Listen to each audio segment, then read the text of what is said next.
When somebody tells me that they don't see race, I say, I mean, that's fine. You know, you can choose not to see the sky, but it exists.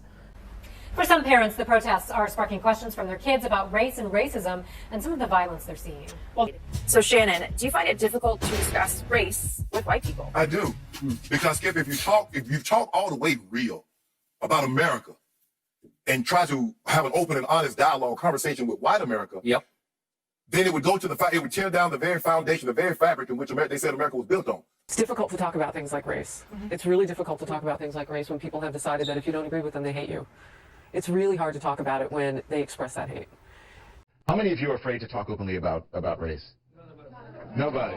I'll say yes. Mark your mic. What? I'll say yes, and here's why. Because I'm white, and I'm going to screw it up somehow. And when we try and talk about race, and I have these built-in insensitivities that are seen by the black community, anything that I say is going to come across from my filter, and it's going to be seen possibly badly. So am I afraid about it? I'm afraid of screwing up, but I want to have the conversation. Yeah.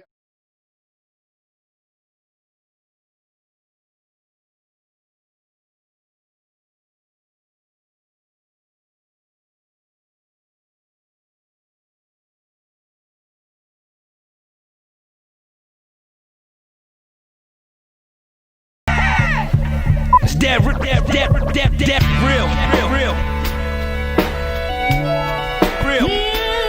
You're gonna want that. That real. Yo. You're gonna need it. Yo. You're gonna want that. That real. You better Yeah. stop and think about what you do. You better stop and think about what you do. You better stop.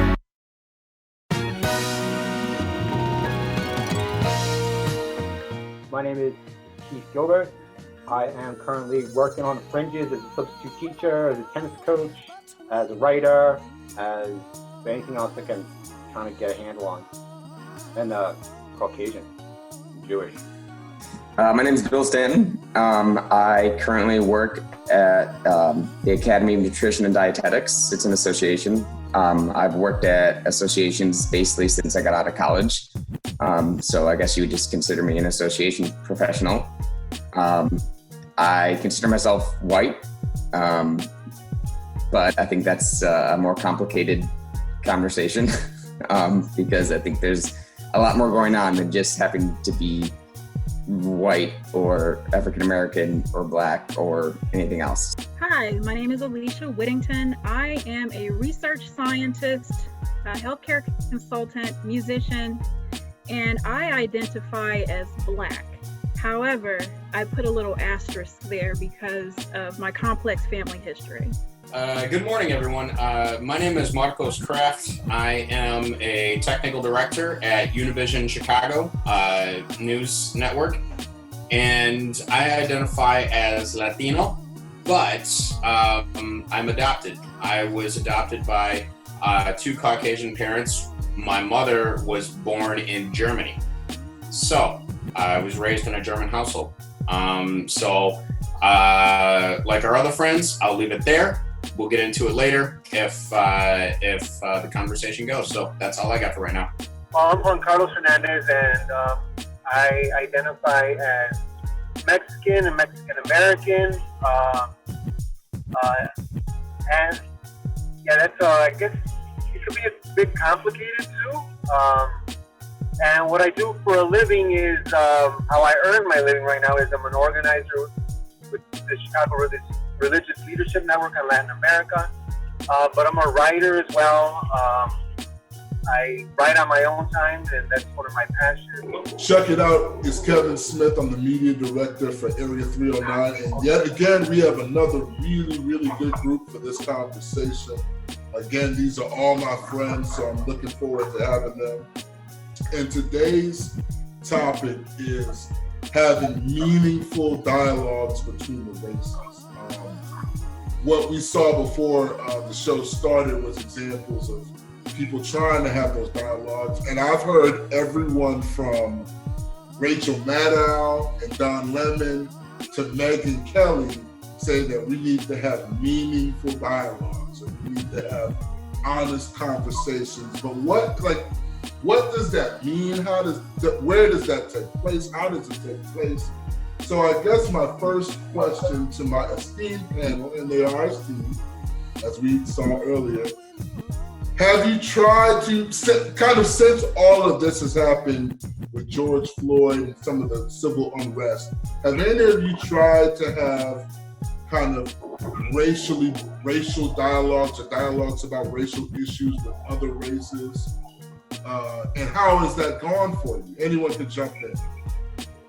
My best friend in Wilmington, Ohio, is a black musician named George, and when this happened, because of my conversation with him, for the first time really in my life, I realized how much I just didn't know, and it shocked me. When I tell you he's my best friend in town, I don't have a lot of friends in Ohio anymore. I mean, he's the guy that I have a friend in. He's taught me more about not what I'm supposed to think about, but like from how he walks across the street as opposed to how I walk across the street. You know, and it's different, at least the way he described it, and that absolutely shocked me. You know, like in this little town that we're living that's kind of racist. But so yes, I've had many conversations, and every single one, my head kind of blows up a little bit, and I'm not like, I never considered myself naive until this. So it's a shock to me. You know? I was just gonna say, like, as the other white guy in the group, the other white guy. You know, it was. I kind of echo what he's saying. It's, you know, I've never considered myself to be, you know, prejudiced or like racist in any way. But then when you sort of, sadly, we sort of, on our own end, we're forced to realize like we're kind of not understanding exactly what's going on. We're lacking the knowledge or the understanding of what you know, people of color are actually like going through. And I think that's the biggest problem with people is well, specifically with like white people, is they're not understanding that, like, they don't feel comfortable knowing that they don't know. And it is more actually the liberal side. It's the people that are like, well, I'm definitely not racist. But then they're realizing that, oh, you don't really understand that there's some latent racism in there, some like privilege in there that it's like just sort of flat out admit that is there. And it's like, it's weird when you consider yourself to be someone like progressive or someone that's, you know, understanding, and then all of a sudden you're sort of like a light shown on you and it's like, oh, I may not, like, I'm missing some stuff. I don't get it. And that's hard for intelligent white people to handle. They just can't, they can't do it. I'm struggling with it myself, you know, knowing that, like, man, there's a latent racism that I have that I don't even know I have. And that's weird to, like, come to terms with. And to sort of build on that, to set myself up as the best ally I can be in this has also caused me, like, I don't know how to take my cues, I think, because this dialogue is not happening in a way that I can access, in a way that's meaningful where I interact, like on Facebook, for instance, where I do a lot of posting, a lot of progressive stuff, a lot of ire, there's a lot of, and I'm always sort of in my mind, I'm thinking, and I have to do it this way, I was like, would my black friends, would my people of color agree with this statement? And then is my allyship sort of pinned to whether there is agreement in how I approach my allyship? Yeah, and my job, I work on immigration rights, or immigrant rights. There has been a lot of conversation about race, and obviously not entirely from a black perspective, but we have discussed it because there are many black immigrants who are part of this work of immigrant rights, immigrants from Africa, and who face the black struggle was part of their immigration experience, right? But even then, there is the acknowledgement within our conversations that among Asian immigrants and Latino Latina immigrants, there is an acknowledgement that we don't often work enough with our black brothers and sisters on issues of social justice and listening. I've always, my own thought is always, I've always pushed that idea, that term is that we want to engage folks, but we need to listen first, right? So there have been more conversations since the uprising. Certainly they were part there, but not as at the forefront as they are now. And I still continue with that. And I think that's part of it, is this engagement and listening with obviously folks of different races and backgrounds right now. But yeah, that's what we're doing. And we're looking here in Chicago specifically. I'm part of the Chicago Immigration Working Group. We're looking on how to better connect with. I think, you know, I grew up in Northwest Indiana. I live there now. But even a couple of years ago, I was moved and impressed by the fact that Black Lives Matter group in Northwest Indiana would come to they saw themselves as brothers and sisters in the struggle for immigration rights. So those conversations have been happening. You know, we would connect with folks on like protesting deportations from the Gary Airport. So those conversations have been going on, but I think now they're getting deeper, and I think the listening is far more profound. So, I will say that in my experience, these conversations have shifted. Years ago, when I tried to have the conversation, conversations were always met with some sort of defensiveness or that there had to be tension. But now things have evolved, and I'm seeing a lot more empathy. In fact, people are reaching out to me, expressing, you know, their empathy about, you know, just everything that's going on and just doing wellness checks. What's also been fascinating for me is, even though I'm Black, just kind of examining my educational journey and the things that I was taught that is essentially are things that I need to unlearn, like different terms, even, I don't even want to get into all of it, but I will share this quote. I recently listened in on this virtual conference or workshop on racism and then how to evolve these conversations in the workplace. And one of the quotes from the facilitator, she said, "We don't suffer from a lack of resources, we suffer from a lack of action." And so, yes, it's really important to have the conversations, but it doesn't stop there. And then also, as a public health professional, one of the things that I'm really, I don't know if excited is the right way to frame it, but we're talking about how racism is a public health issue. And so when you think about just, you know, lifespan, where people live, social determinants of health, things that have an impact on your quality of life and your health, and then just how long you live. And you think about it in the context of everything that's going on now, and it's deeply concerning. You look at what's happening with the pandemic, it's deeply concerning. I could pretty much predict, just because it's my training, I have many years of training in health disparities, and it's heartbreaking that these things have just been in place for so many years, hundreds of them, in fact.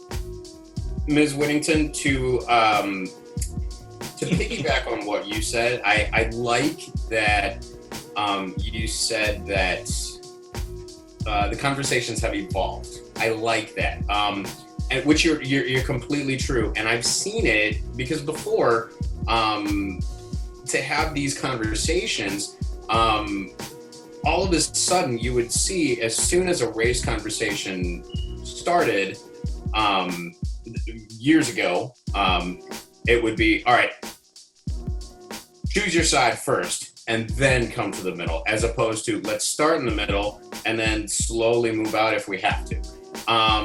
Why I say that is because I've kind of had the reverse of, say, someone who is solely Latin or someone who is solely Black, because I grew up in a Caucasian household.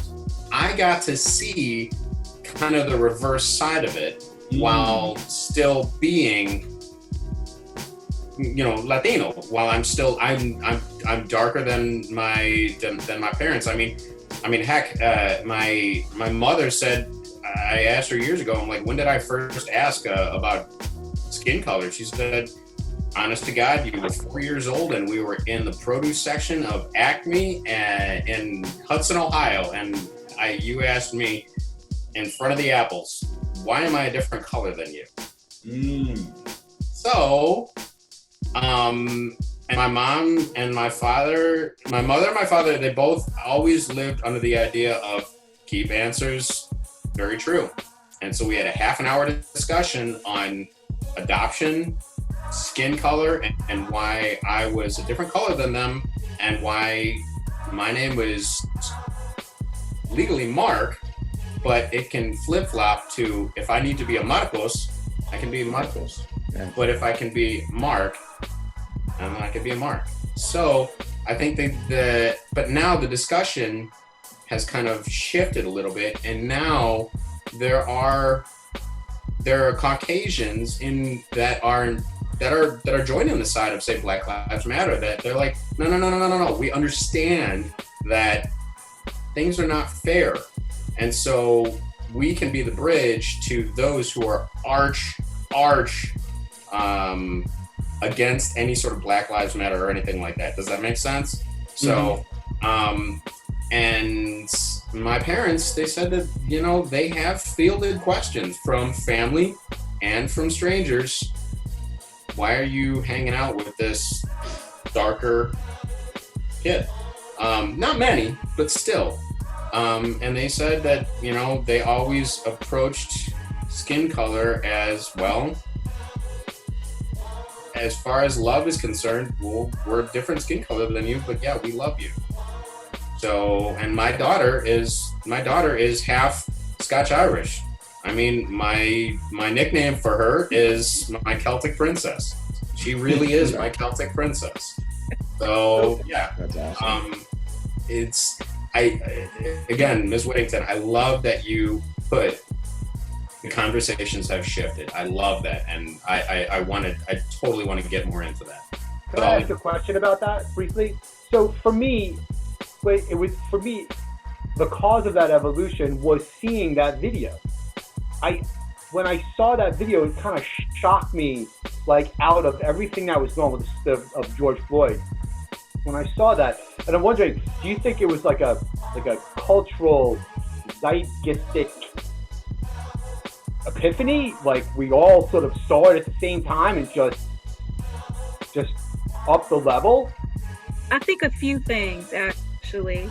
So this year has been kind of a mess, but at the same time, this year has been unique for all of us in that this is probably the first time that we've collectively, as a planet, had to press pause on, our daily lives. And so many people are out of work now. And then there was just sort of this buildup of events from Ahmaud Arbery, and then just seeing how horrible that was. Breonna Taylor, and just adding on. And then the pressure was building. It's like if you're making, Kevin will know this reference, when you use your pressure cooker to make that pot roast or whatever it is. My Instant Pot game is impregnable, like Mike Tyson. I'm just letting you know. Excellent. So is mine. I'm getting much better. Yeah, and then looking at what's happened with the pandemic, and since this is a novel virus, there's so many unknowns, even in the medical and public health communities. And so when it emerged that communities of color were disproportionately impacted by the coronavirus, COVID-19, for a multitude of reasons that are even beyond having pre-existing conditions. Like I think the statistic is that one or fewer than 1 in 5 African Americans have the privilege of being able to work from home. So I think that, just getting back to the topic at hand, it was the buildup of things, and it was just, to the point where we couldn't take it anymore. And then think about how inhumane it is for a man to be begging for his life, something as simple as breathing. And they denied him that. It was like he didn't matter. And for it to be just, on the world stage like that, I mean, and my friends abroad were telling me about the different protests that were going on in their respective countries, and you could just sense that something was happening. Alicia, I'm sorry, Bill, go ahead, man. No, I just had a question because this is something I've always been curious about, and I don't use Caucasian anymore because, as far as I understand it, the term comes from the Caucasus Mountains in Russia. Mm-hmm. Sort of was just developed by some random doctor saying like that's the definition of white, is someone that's from the Caucasus region of Russia. And so that became like Caucasian, and that's why I say white instead of Caucasian. I don't know that necessarily white is the right answer, but it seems better than Caucasian because that doesn't seem accurate to what it actually is. This is a map of the continents of the Earth showing how much ultraviolet light lands in each latitude. It turns out the closer you are to the equator, the more intense the ultraviolet. We use reds and purples. But then as you move away from the equator, we change the colors to orange, yellow, greens, and grays. Now here's the same map of the same continent with just one color. And it turns out that everybody on Earth is descended from people that live here in Africa. And then as groups of us moved around the world, the color of our skin had to change. And here's why. Our skin is where we make vitamin D. If you don't get enough ultraviolet, you don't get enough vitamin D. But if you get too much ultraviolet, then you break down your folates. You have to have it in perfect balance. And because the ultraviolet varies, the color of our skin varies. And that's it, everybody. That's why we have different colored skin. But we're all one species. But we're not treating each other fairly. Not everybody's getting an even shake. So it's time to change things. And that's another thing that is evolving. So in my introduction, I said that I'm Black. Simply because that's been my experience. I am sometimes forced to check the African American box because that's the only thing that's there. But even the census has evolved. Finally, they took out some archaic language, and that's one of the things that I think will continue to evolve because we don't have all of the answers. And even one of the more recent terms that I've learned about is Black, Indigenous, people of color. And so there's a lot of great literature in the sociology world. I'm not a sociologist, but I wish I'd taken more sociology classes because things like critical race theory and intersectionality and, how people identify themselves, it's fascinating because from a health perspective, you see how groups that can, have so many differences within, they get classified as the same. And then when you even think about some of the recommendations for healthcare screenings, and they're based on when other races or typically white individuals tend to have those particular health issues. Yeah, those medical issues. Yes, I'm trying to say it in like the most. No, I gotcha. Yeah. But yeah, no, you're absolutely right. And then I think a huge part of it is self-identification. Well, I mean, and we'll all, go through our little evolution, So. Yeah, and I think part of it too is that it's because one thing I've actually been asking, my Black friends about is like, there's people that are Black that are not African, and how do they like identify themselves? Like they're not African American, but if they live in the US and they're Black, then what are they? You know what I mean? It's like, and I don't mean to cut you off, Bill, but just to add it to that, conversely, there are African people who don't consider themselves black. Charlize Theron. Right. Well, technically, right. That is correct. Teresa Hines Carey, you know. So But like, it's more complicated. But if you take like my background, my entire family's from Vicksburg, Mississippi. Alicia, down the street. Her family's from what? Canton. Your people are from Canton, right? Mississippi, and my also family's from Jackson. Right. We actually talked about this. My family's from Jackson. And my mom was from the Delta, so like Tutwiler, grandparents were from Clarksdale, so deep Mississippi roots. And the complicated family history that I was mentioning earlier, I descend from a colonel in the Confederate Army, and he enslaved 16 individuals, and one of them happened to be my great-great-grandmother. And it's always bothered me that we have a picture of him and his legal wife, but we don't have a picture of my great-great-grandma, Angeline, because we say her name. And yeah, it gets a little bit more complicated from there. Well, it's kind of crazy because, you know, what Marcus was saying with being like adopted, like, but having like completely German parents, and then you look at me and I'm about as white as you could get, but I actually have sub-Saharan African DNA in me because I'm Sicilian as well. And the more Sicily multiple times.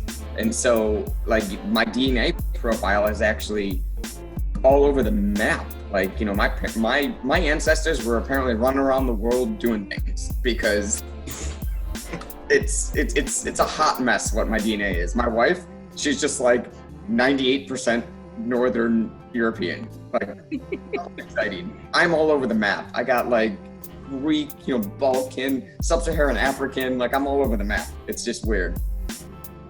That makes you the wonderful, unique individual that you are. No doubt, no doubt. Well, look, guys, I appreciate everyone giving kind of their introduction.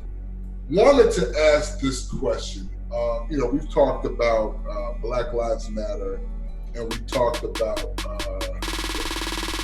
I'm going to talk about this, I'm bringing this in. I don't want to get partisan politically, but my question, I know that our current executive, I think he's done a lot to kind of divide people and to kind of pit people against each other. That's my personal. Have he? But I guess my question is, do you feel that our current administration and the current political climate has increased kind of almost the tribalism in terms of the division between the different races? Well, I think there's two things going on. To piggyback on the last part of the conversation, part of the big convulsions that are happening on the right is what was said before, is that they're not, the lexicon, they've not been able to leap or move with the new lexicon. It's frozen in time for them.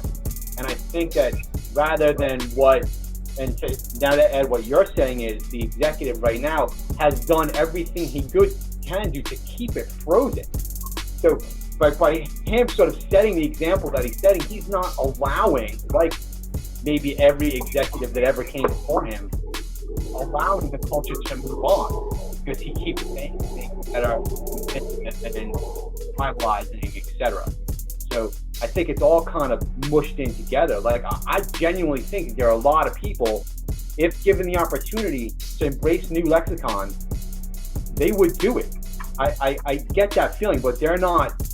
Just like the mask thing, when you think about it, I mean, you know, around here, as soon as Trump put on a mask, mask use went up like 30-40%. My time, it's the same thing with the language and lexicon. Certainly. I mean, certainly he is, I think one of the reasons why his base and other folks love him is Trump is because he says what he feels and what he thinks. He doesn't care about any criticism, and he confirms what a lot of people feel. I mean, the way he kicked off his campaign last time was like calling, Mexicans rapists and drug dealers, right? And bad hombres. So yeah, I think that's undeniable. And the way he would say these are my African Americans, or he would point out at people or say that people should be beat up, like at one of his rallies, that he would pay their legal fees, and also the thing that happened in Charlestown with the death and the 5 people he said that were there. I mean, I think that's undeniable. He's just the latest manifestation of something that deeply said in U.S. history, in U.S. politics, U.S. culture.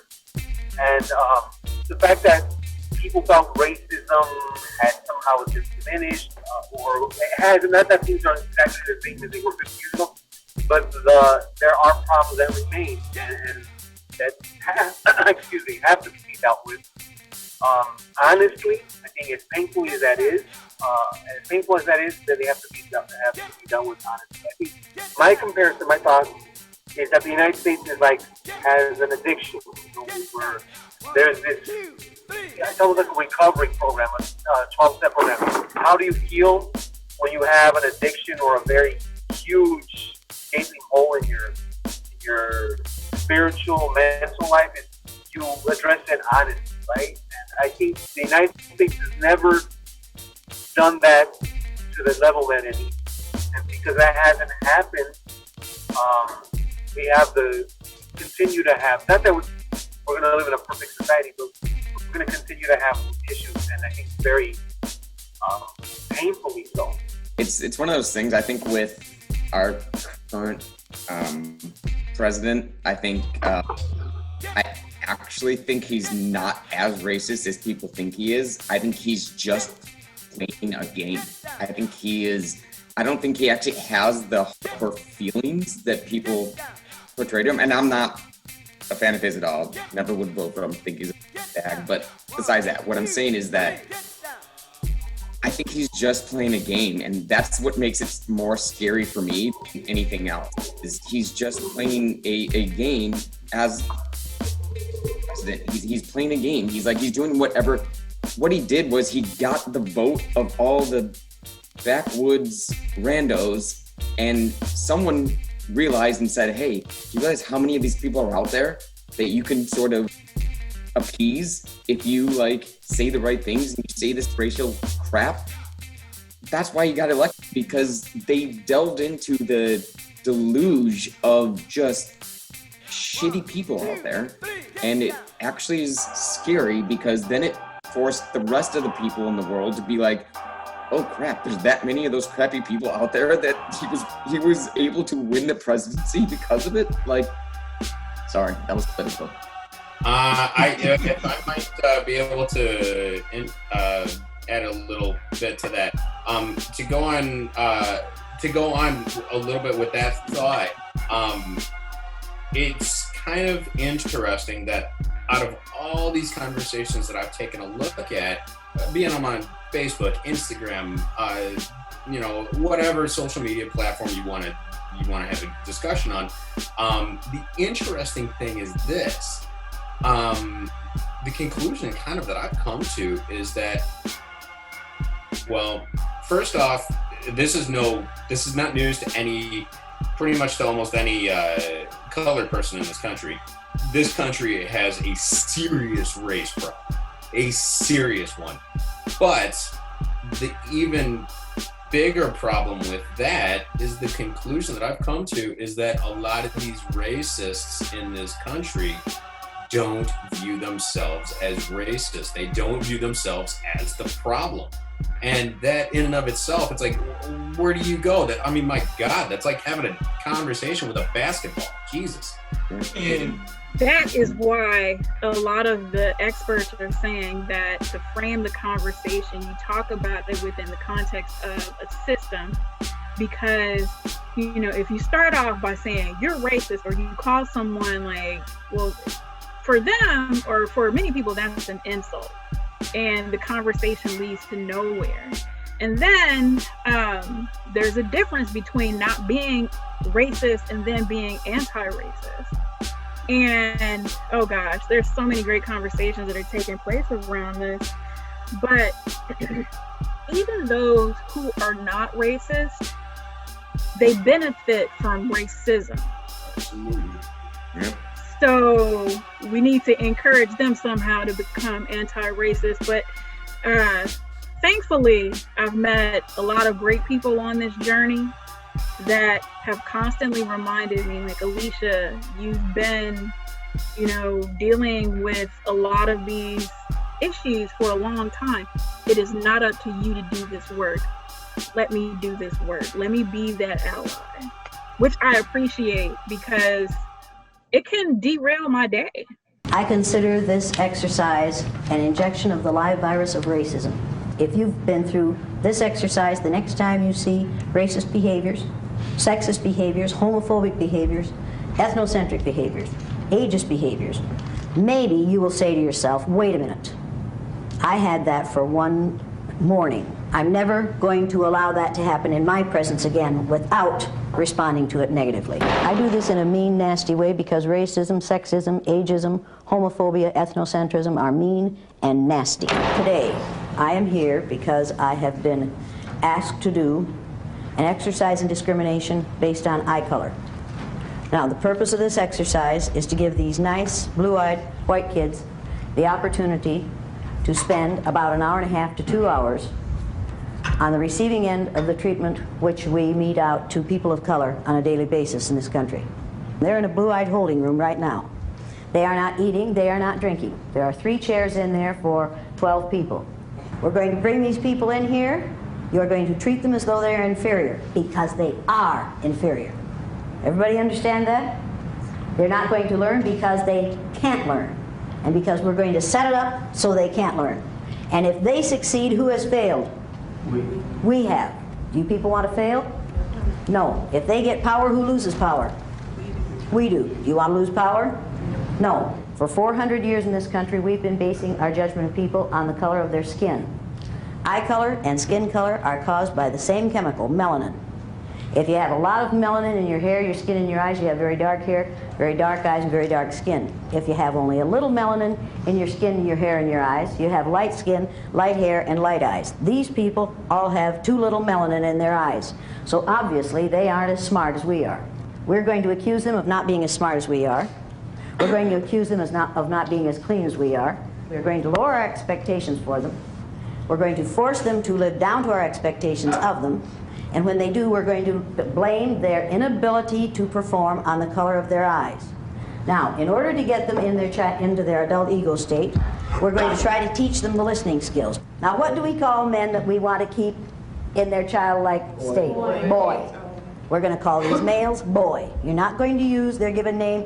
You're going to call them boy. Or you're going to call them bluey. Or you're going to call them fool.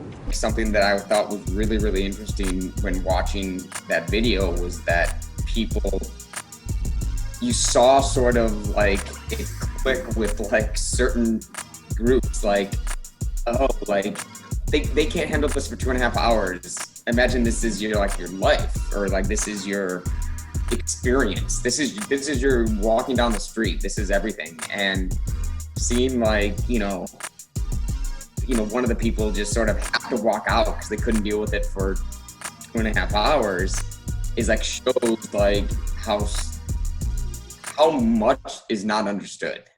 On the day these white kids are in this exercise, they see themselves as other people see them for the first time in their lives. Do you know the physical aspects of the listening skills? Afraid not. You're afraid not? What about you? Definitely not. Definitely not. What about you? A bit. A bit? Yes. A bit? Yes. Well, tell me what the bit is that you know. The bit that I know is that you stand up straight, you look at the person who's speaking, and you pay attention to what they're saying. What if you're sitting down? I am sitting down. Yes. Then you can't listen, right? Yeah, you can listen by sitting down. Oh, you just said you stand up straight? I said you sit up straight. Did she say you sit up straight, or did she say you stand up straight? Is this a universal problem with blue-eyed people? You have a paper and pencil with you? No. Do you? Over in my bag, maybe. Over in your bag. Yes. Why is it in your bag? Because that's where I keep it. That's where you keep it. When I'm Why not did you put using your it. paper and pencil over there? Because I did not know when I was going to be needing it. You came to a learning experience, right? Yes. Did you ever go to a learning experience before? Yes. Did you ever take notes? Yes. What did you use? I used a paper and pencil. Paper and pencil. And did you keep it with you so that you could take notes? Yes. Yes. Why didn't you do that this time? Because I was not planning on taking notes. You weren't planning on taking notes? You No. think you can remember everything that's going to be done in here and said in here? Not word for word. Not word for word, so what should you have done? I Probably, she's going to say, I probably should have done it right. What should you have done? should have brought my paper and pencil over here and kept it with me That's the entire right. time. That's right. You're acting angry. I am angry. What are you angry about? I'm angry that you're yelling at me. Do you hear me yelling? This is yelling! Have I done that yet? Okay, you're using a stern voice and it's making me angry. Are you defining me? No, I am not defining Is she you. defining me? Does she say I'm yelling when I'm not? Perception is everything. Do you feel like I'm yelling at you? Yes. Yes, why? Because you're using a stern voice. A stern... Honey, it isn't my fault you're stupid. Would you like me Now, to go do- get my paper and pencil? I wouldn't like you in any way, shape, or form. Okay, then that's fine. Let's get that understood here. Okay. This isn't a matter of whether I like you or not. Repeat after me. One hen. One hand. One hen, two... Not hand. Hen. Hen. Hen. Lays eggs. One hen. One hen. One hen, two ducks. One hen, two ducks. One hen, two ducks, three squawking geese. One hen, two ducks, three squawking geese. One hen, two ducks, three squawking geese, four limerick oysters. One hen, two ducks, three squawking geese, four Hemerick oysters. Hemerick oysters? I'm sorry. Limerick oysters. Limerick oysters. One hen, two ducks, three squawking geese, four limerick oysters, five corpulent porpoises. You can remember everything, honey. No, this I isn't can't. hard for you. Go for it. One hen, two ducks, three squawking geese, four Limerick oysters, five, I forget the other one. I'm sorry. So maybe you would have been better off if you could have taken notes for this, right? I do not find the need to take notes for that. I'm going to ask you to remember this for the rest of this time. Next one. 6 pairs of Darnell Varsies tweezers. Start with 1. One hen, two ducks, three squawking geese, four Limerick oysters, five, I do not know, six, I forget. You're going to have to know this. I'm going to keep testing you on this. What would be a good idea for you to have? Paper and pencil. Paper and pencil. Therein lies the beginning of wisdom. Are you angry? No. Oh, good for you. You angry? Trying not. Trying not to be. Now, does that take a lot of energy? Yes. Yes. Are you holding it in? Yes. Yes. And are you trying really, really hard not to react to me? Yes. Yes. And are you trying really hard not to look at me? At the moment, yes. Yes. Why? Because I don't want to make myself more upset. You don't want to make yourself more upset by looking at me. Yes. Right. Does that take a lot of time, a lot of energy? Yes. Yes. Is that hard for you? Yes. Could you develop an ulcer over this? No. If you had to do it every day, what would happen to your blood pressure? It would rise. Yeah. If somebody stood over you and you knew it was going to happen every day, or you expected it to happen every day, or it happened when you didn't expect it to, or it happened to your kids every day, after it happened to your mother every day. Now, getting right along, your hand is still up. You still didn't learn anything, did you? Didn't I just say when your hand is up, you are thinking of what you're going to say instead of what's being said? Didn't I just say that? Yes, you did. And did you hear that? Yes, I did. And did you decide that you were just going to do it your way? I was. Wait a minute, you were on a roll there for a minute. Yes, I did. Thank you very much. Yes, I did. Now, since you choose to not listen to others, what do you suppose we're going to do where you're concerned? Not listen to me. Thank you very much. May I finish what I was saying, No, please? because you're still thinking of what you're going to say instead of what I'm saying. Now, getting right along. I heard what you Well, were saying. you're doing it I again. understand what you were You're saying. doing it again. I don't care. You're doing it because again. It's wrong. You're and you doing it again. Persecuted her for standing You're out. doing it again. Persecuted him for standing out. The only change that ever happens is when people stand out, and I haven't sat back too long. Martin Luther King Jr. was shot. Are you in any physical danger here? Are you in any physical danger here? Is that girl in any physical danger here? Emmett Till was hanged by his neck after he was beaten almost to death. simply because he made a statement to a white woman.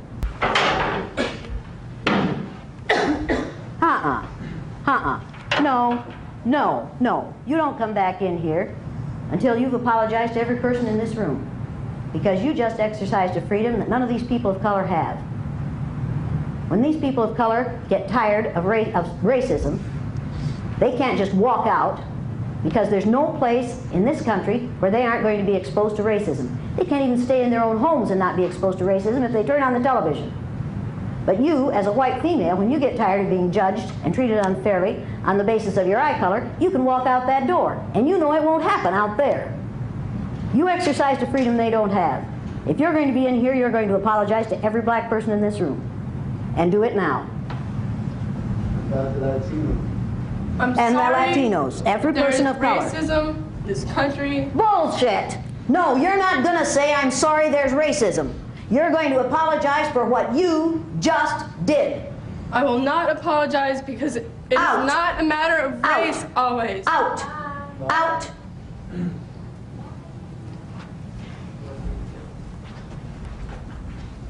Now, is she choosing to leave?